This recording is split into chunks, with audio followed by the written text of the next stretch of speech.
Welcome to the Man United stream. So Man United have backed out on this deal for Baleba. What crazy news. I mean, we got this news yesterday. I did say in our yesterday show that Friday is the day that we get news on transfers when it comes to Man United. It's just been like that in this transfer window. And Friday it was when we got breaking news that Man United are no longer interested in the signing of Carlos Baleba from Brighton. How did this all go so wrong when we were expecting a world record bid to drop on Friday? We're going to be discussing that and lots more in today's show. We're going to also be looking at possible replacements that Man United are already now pivoting towards and going after. They need a CDM before the transfer window closes. Have they got enough time? We're going to be discussing that and lots more in today's show, so make sure you stick around. Make sure you hit the like button on this video, and if you're not already subscribed to the Man United stream channel, or you've just come across the channel first time, make sure you hit that subscribe button so you can keep up to date with all the latest news and more from one single daily dose.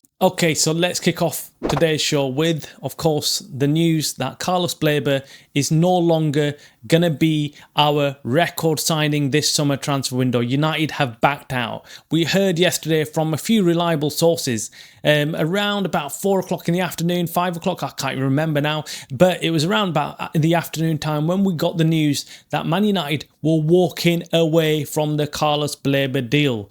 Walking away. Interesting these words were, because it wasn't Brighton who rejected any offers. United didn't actually make an offer for Carlos Baleba. Now, we're being told from sources that this is because Man United went and discussed with Brighton off the record what offer they'll accept. Brighton turned around and didn't give him a valuation. They said that he's not for sale. Carlos Baleba is not for sale. We're not going to sell him. You can put forward your offer. We'll consider it, but we will not be telling you beforehand what offer we'll accept because he's not for sale this summer. That was the position of Brighton. They were comfortable with that. They didn't need to sell Baleba. That was the problem. There was no need, there was no pressure, financial pressure on Brighton to come to the table. And we'd said this a number of times in previous shows. Brighton are not under pressure to sell Baleba. It was United who were going to strong arm Brighton, and hopefully they were trying to do that through Carlos Baleba himself. They'd asked Baleba to go in and hand in a transfer request. He didn't really do that, but we did hear that behind the scenes he had requested Brighton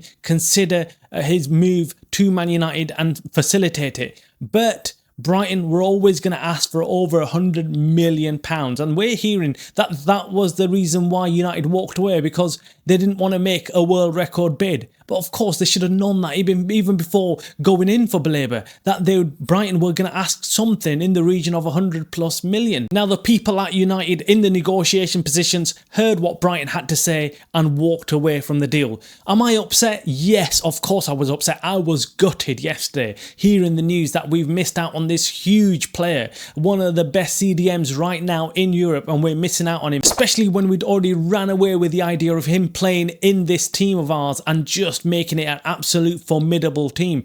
But it wasn't to be. And I don't blame United for walking away. They've learned something from the past transfer windows, which is you do not just hang around and beg teams to sell players. You negotiate hard. You go in fast and you come out with the player fast. Do not waste any time. And we're not a Frankie de Jong team any longer. We haven't got the same people behind the scenes who would have sat there all summer trying to sign one player and then scupper that as well. United are not rolling like that anymore. And I love it. I really do love it. I like the fact that they're going in to these clubs and saying, we're going to make an offer, but you need to tell us what that offer is, and we'll make an offer in line with that, and then we want the player. We don't want to be wasting time going back and forth and making offers. We're not doing that. And that's exactly what we heard from Benjamin Sesko's agent. He came out and complimented Man United and the negotiation team and said how firm they were, how good they were, how fast they were and efficient they were at negotiating the deal for Benjamin Sesko with RB Leipzig. A notoriously difficult club to negotiate with. RB Leipzig came out and negotiated and settled everything within a day or two, which was fantastic news for United and of course Benjamin Sesko. We've heard from sources that United walked away because they were not interested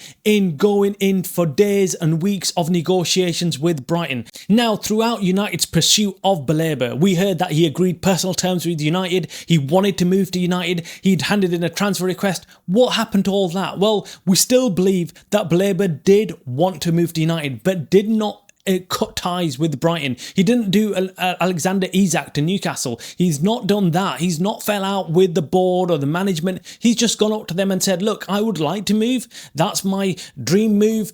Will I be able to move this summer or not? That's all he said. He didn't push for the move, and you can see that he's left himself still intact with the Brighton team, and he's still all smiles and happy because Brighton turned around to him and said, we will let you go next summer and we guarantee that you'll have lots more clubs joining in on your transfer race. We're talking about Arsenal, Man City, Liverpool and other clubs in Europe are all looking at Carlos Baleba. He is that good. He is one of the very best CDMs in the world right now. And you can compare any player with him, he still comes up tops. And that's why United was so desperate to get him. That's why Ruben Amorim knew that he is the key to this team. He will make sure that we defensively are absolutely sound. And lots of other fans, critics all were saying Baleba is the guy. If they get Baleba, United really turn into a title contending team. But it wasn't meant to be, so let's not cry over spilt milk. Now I'll let you in on a bit of a secret. Yesterday, when I was recording yesterday's show,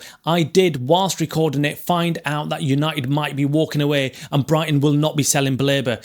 But I didn't want to bring the negative news to you guys. I didn't want to be the first one to bring that news to people out there saying, oh, the deal's off. In fact, the thumbnail was going to be called, the deal is off for Baleba. But again, I thought, no, I don't want to be the first one bringing this negative news, and I don't want to manifest this negative news. I want to think positive, and I want to think that United will go and make at least a bid. That's what I thought. I knew from sources that Brighton were not going to sell Baleba this summer. That's what I'd heard, and it was a non-negotiable thing. It wasn't going to be where United were going to make an offer, whether it's 100 million or 120 million, and Brighton were going to come to the table. I was told Brighton will not be coming to the table. I did allude to that in yesterday's show where I said, look, the manager is confident, Brighton manager is confident that Baleba is not going to go anywhere. But I didn't want to think about the negatives. I didn't want to bring negative news to all you guys out there, because why think negative? Let's be positive. Let's try and focus on the positives. And the positives are that we've got 3 amazing signings already in this summer transfer window. We do need a CDM. I'd love to bring a new goalkeeper. Now that Baleba's not there and we don't need super agent Onana, could we maybe hijack the deal with Donnarumma? That's what I'm thinking. Man City are looking like they're going to sign him, and Edison looks like he's going to be sold to Galatasaray. But if we could just hijack this deal, wouldn't it be amazing getting Donnarumma? Onana, off you go. No need for you to be here anymore. Baleba deals fallen through. You can go off on your bike, sell him to somewhere else, and we can have a top goalkeeper. And we can also go out there and get a new midfield target. Now, we are hearing that Man United are going to pivot and maybe look at someone like Adam Wharton from Crystal Palace. A CDM, is he good? Yes, he's decent. Is he Baleba category? Absolutely not. Baleba is in a category of his own. There's no one that we're going to look at or pivot to right now in that position who's good as Baleba. And Adam Wharton, we're hearing his valuation is around about 70 million, or that's what Crystal Palace will demand. Let's be honest. 70 million for Adam Wharton. Why pay that? Why pay that? You might as well wait then, hold on to that money and possibly make a bid for Baleba, a record-breaking bid next year. What we should be doing is maybe going out there and getting a cheap CDM, someone can still do a job, someone who's still better than Ugarte or Casemiro, someone who's still got the legs, and someone that Ruben Amorim can really get to work with. Now, what we are hearing is that Ruben Amorim prefers the signing of Julman, the ex-player that he was working with at Sporting. He's the captain of Sporting right now. A decent player. Again, not in the same league as Baleba. Look, all these players that we're mentioning that United could pivot to are not in the same league as Baleba. That's why United probably either will go and sign someone like this or probably not bother, because they've got Menu, they've got Ugarte, they've got Casemiro, and they're probably thinking, are we going to go and improve on these players by going out there and signing somebody else? Maybe not. Wharton isn't amazing. I mean, this guy, Julman, isn't amazing. There's also a German player called Angelo Stella. Again, a young player, a CDM, highly rated, but hasn't really proven himself in the Bundesliga. I think he plays out there for Stuttgart. Again, not proven. Again, a player that they'd be taking a huge risk on. He's not going to be cheap. He's going to be, again, in the region of 50 million.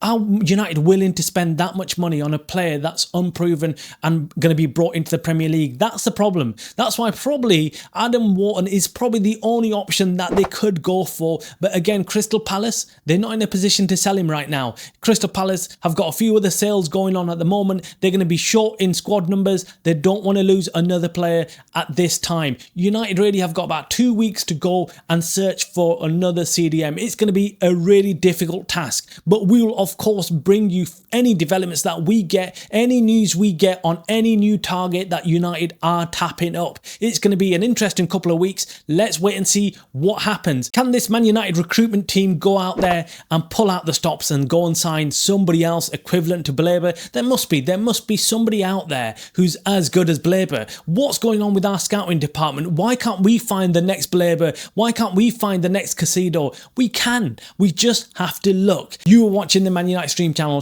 by the fans for the fans.